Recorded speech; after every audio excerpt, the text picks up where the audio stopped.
Okay, so this is how I can best explain why it's important to reprogram your brain to think positive, loving thoughts and always speak life into everything that you want to start or you believe in, and why it's important to remove negative thoughts or stop them and pause them when they start to play. Right? So we learned from Dr. Joe Dispenza that naturally the brain thinks 70 to 80,000 thoughts a day, and 90% of those thoughts are from the day before or also negative thoughts.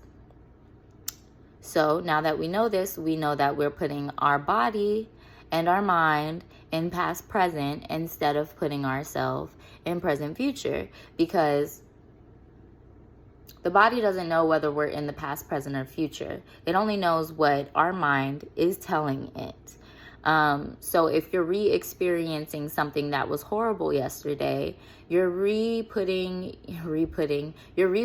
yourself into that emotion and that feeling and that time that you felt that. So your body can't tell whether it was happening yesterday, today, or tomorrow. It just knows that it's experiencing that over and over again, which you're tricking yourself into being in the past, right? But we know, because if we believe that thoughts create our reality, that the only thing that matters is right now. The past doesn't exist.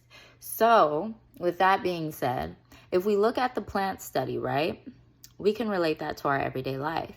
You speak positive and love into one, you speak bad, negative things into the other, and what happens is one withers and one flourishes, right?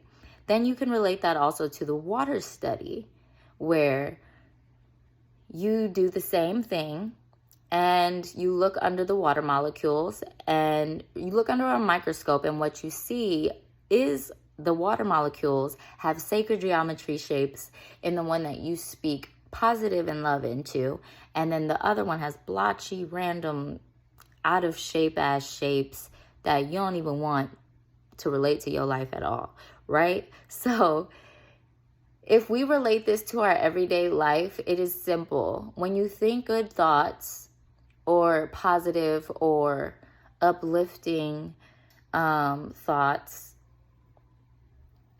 that boomerangs the universe. So it's like everything that you speak is like a sound frequency, and that frequency is creating life. And if you're speaking life into yourself, more life and more fruits come from that.